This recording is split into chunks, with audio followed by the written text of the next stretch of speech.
I love what's happening, the synergy, the energy, and this is the Sustainable Development Goal number 17, live and in action. We are doing it. We are building partnerships. We are networking, and we're building sustainable partnerships between universities, between organizations, between individuals.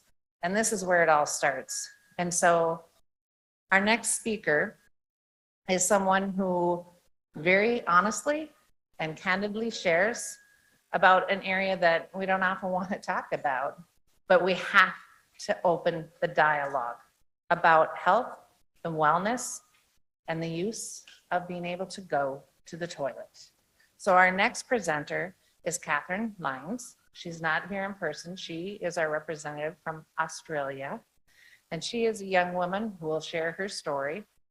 And for this presentation, for our participants, both in person and online, Amy is going to, Dr. Knopf here, my colleague, is going to show us and model best practices in teaching when you have students who are blind, limited vision in your classes. We do not have closed captioning for this video, and that's a reality in higher education. That's a reality in education. And so what do we do as faculty? And to ensure that it's accessible for all. Amy's going to demonstrate how we do audio description by using that for this video that is absolutely amazing from Kathryn. Amy?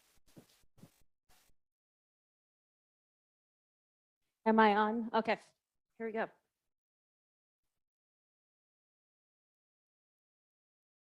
To the Mental United health States impact of Pavilion, sanitation. Commissioner General, Mr. Robert Clark, and the Disability Coalition. I thank you all for enabling me to be a part of this event, in these beautiful surroundings. It is a privilege to be among such incredible and inspiring leaders. And thank you, audience, for taking the time to be here today. I have chosen to wear a hijab out of cultural respect for the people and land where this event is being held. Please understand that this is the first time I have ever worn one, so I hope I have done it correctly, as I did not wish to offend. For the blind and Person and a woman in a wheelchair sits in a hijab with a yellow jacket and an iPad in front of her, in front of a dark wall that has a TV screen monitor. low vision community, I am a young, tall, redhead, in a wheelchair. Living with a degenerative disability, I am nonverbal. Now, I use assistive technology to communicate. Over the past decade, I've gained a greater understanding of attitudes towards people living with disabilities, how inclusion translates into our communities, and its impact. I have learned the term is subjective and open to misinterpretation. When we consider disabled women's rights, we recognize inclusion. So, what does this mean? For me, Picture of a community of people with disabilities in a room with art around the walls. the concept of inclusion defines humanity, reflects dignity, and embodies the intentions of human rights. Valuing all people, regardless of age, race, color, culture, religion, gender, or ability. I believe that no one should be left behind. Many countries, including Australia, perceive themselves as inclusive. But is this reality? And how does this impact on the disabled? Our reality is reliant on societal and governmental interpretation of inclusion as a concept. Often, Slide says vulnerable people with a picture of a woman sitting in a wheelchair and a woman of short stature next to her. the policies and changes implemented to support this end up failing, excluding marginalized people like me, affecting our health and well-being, as we are trapped, isolated from society, within our homes, and at times, even homeless, forced into unacceptable living conditions, making us vulnerable to abuse, neglect, and abandonment. We are viewed as a burden or expense. Yet I believe every person should be valued and respected. COVID-19 highlighted the impact of isolation on mental health, including elevated rates of stress and anxiety. affecting our activities, routines, or livelihoods, increasing levels of loneliness, depression, self-harm, and sometimes suicide. For many people, Slide reads, isolation impacts. Population mental health has deteriorated significantly since the start of the COVID-19 pandemic. with disabilities, this is normal, it's their everyday life. We have mixed feelings about how society accepts and supports us. This is apparent when we leave our homes. Within a The slide had people with disabilities standing in front of water. Now there's a scene of a woman in a bathroom who has fallen down. Another picture of a person who is emptying a stomach tube, and then another person on the floor next to a toilet. Australia, every day, almost 6 million people have issues accessing the toilet, sanitation, and waste management. Dignity is human rights. So, you think going to the toilet is easy? Well, think again. A woman in a wheelchair struggles to open the bathroom door. Opening doors can be difficult. The woman still continues to struggle getting through the door. A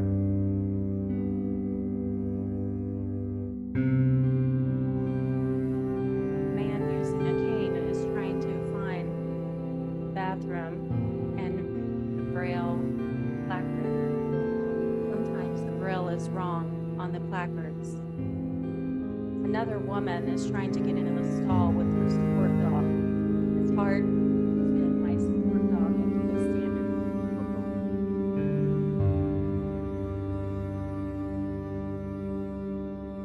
A man in the bathroom washes his hands and is now trying to locate a hand dryer. The quote says, "I never know where the hand dryer or waste bin is located."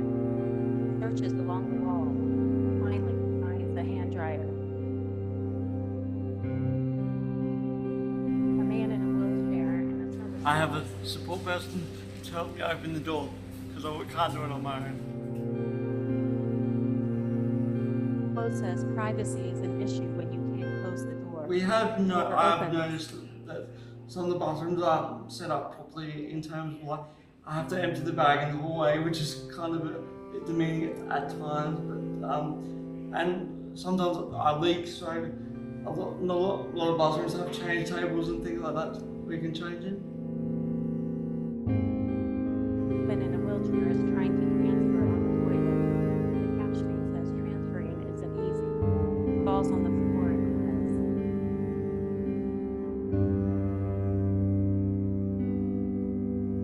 Caption says, "Sometimes I use the hand basin." A woman is filling up the toilet emptying a bag. A woman of short stature tries to wash her hands but cannot reach.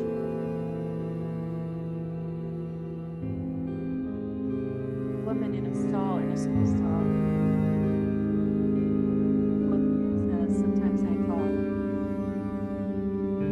Falls into the toilet. Her service dog helps her be able to pull herself up.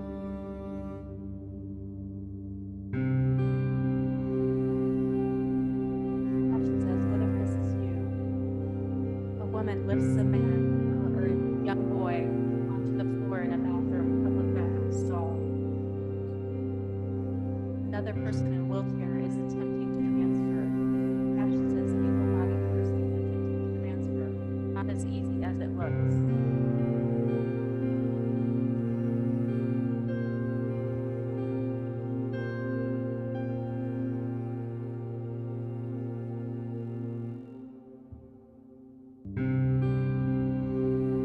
Woman in a wheelchair tries to leave the bathroom stall, bathroom, but the floor is very heavy.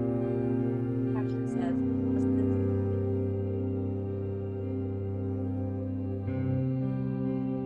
Caption says, "Any toilet that isn't safe fails its purpose." This is the built. Join me on an interactive journey as we explore some lived experiences of the disabled in a developed country. Are you ready? Imagine you're out in your wheelchair, needing to use a toilet. The only accessible facility has a manual door, and no one's around to help. Try leaning forward to open the door with one hand, whilst propelling the wheelchair. Do you struggle? Do you need to reposition yourself? Opening a door can be incredibly difficult. Would you sit on the toilet with the door open, simply because you can't reach the handle? Or maybe your wheelchair prevents the door from closing. Being exposed this way makes me apprehensive. Every time it happens, it impacts on my mental health. Doors are meant to provide privacy. Let's consider an alternative: automatic time doors. What if you were like me? You couldn't stand or walk, and the automatic door opened whilst you are sitting on the toilet. The button to reclose the door is out of reach, and you are stuck. When this happened to me, I panicked. I was at my most vulnerable. I was mortified. It impacted on my mental health.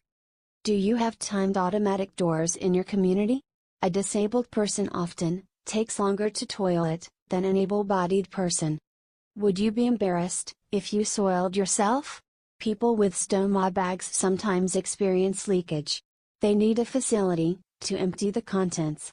If they are physically disabled, they may empty the bag in the hallway or street. Whilst I don't have a stoma bag, I live with incontinence. When I can't reach a toilet quickly, I become anxious, as I have limited ability to clean myself in public. Sometimes, I feel humiliated when it happens and withdraw from society. Did you know 25% of Australian adults, including males, live with incontinence? I am horrified. Every time I visit a facility and can't find a bin. Disposing of hygiene products in public means I wheel through the community, looking for a bin with a lid. I'm not comfortable carrying it with me all day.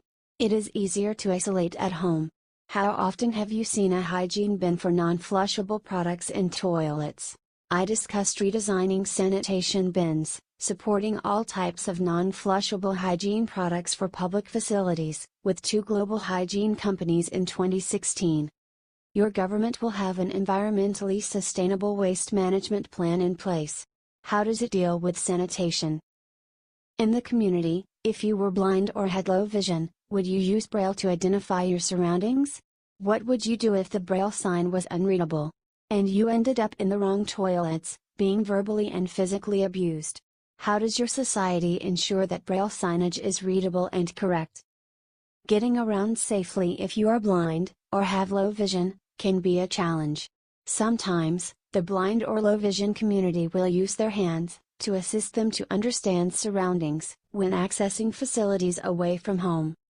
How comfortable would you be feeling the walls in a community toilet? Guide dog Tanner supports Lookout in the community. Tanner requires toileting multiple times a day. Where do support dogs toilet? Grassed areas are not always available, or easily accessible. Collecting droppings is difficult if you are physically disabled or blind. I introduced assistance animal facilities to the Queensland government in 2016, and they are expanding across Australian airports. Dubai installing similar facilities for the World Expo demonstrates their inclusive foresight. My friend from Kenya has a physical disability, requiring daily assistance with personal care and hygiene. Her support was her mother, who died from diabetic complications during COVID-19. As they were unable to access appropriate health care, this left my friend without assistance. With lockdowns secluding our most vulnerable, COVID-19 is impacting on every person's health and well-being. Sadly, similar stories to this can be told around the world, as many people with disabilities had trouble accessing supports during this pandemic. How can communities work together to provide adequate training and access to supports during and post-pandemic? In 2017, at the World Toilet Summit, I presented an insight on toilets, with the intent of inspiring global leaders to create better outcomes for third world communities. India had commenced construction of 300 million toilets over 10 years. The first 10 million were built upstairs.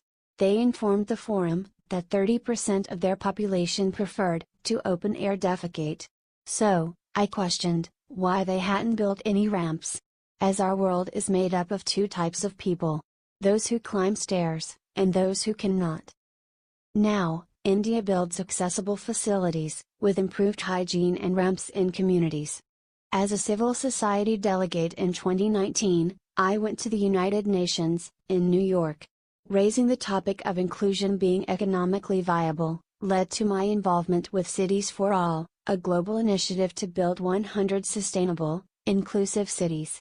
To achieve this, the value of persons with lived experiences must become intrinsic to decision-making processes, for they have the insight integral to developing successful outcomes. Incorporating their knowledge improves health and well-being. COVID-19 demonstrated the importance of social integration, and the mental impact of isolation on individuals. People with disabilities, who can't toilet with dignity, are more likely to remain in isolation post-pandemic. They are less likely to be employed, and more likely to develop health issues. We are conditioned to believe that this is acceptable and fair treatment, that it's not limiting and restrictive. Yet it impacts on our mental health and the way we feel, interact, and react within society, relationships, and with ourselves. We are not valued. If our world is truly diverse and inclusive, we can no longer accept this. To respect one's dignity and improve one's mental health, current sanitation needs to change. I challenge each person here today to become active with improving sanitation within your community. Every time you experience something lacking, tell someone. When you work with your community and government to develop a solution, include people with disabilities in all stages. Reach out and contact me at Accessibili-t. I want to know what your community is doing to enhance access and hygiene. Collectively, we can improve outcomes to support dignity. By enabling all people to come out of the shadows, together, we allow them the opportunity for change, through one little, yet powerful word: inclusion. Woman transfers to a toilet in a dark bathroom. She falls off the toilet and yells. Help us to create the awareness and solutions for safer toileting with dignity. Please. Slide says thank you.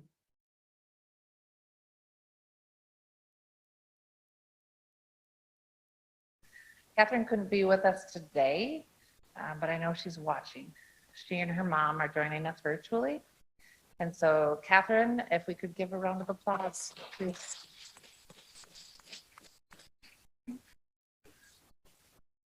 She has courage and determination to address an issue that many of us who aren't wheelchair users don't think about, or who have unique needs for using the restroom. And so hopefully that gave you insight into what can we do as a community to ensure our friends and colleagues have access to a basic human need. So thank you, Kathryn. It was a very important topic that we were really honored to be able to find you. Thank you, Victor, and Cities for All, and the impact that you had on Kathryn and the initiative that you've developed.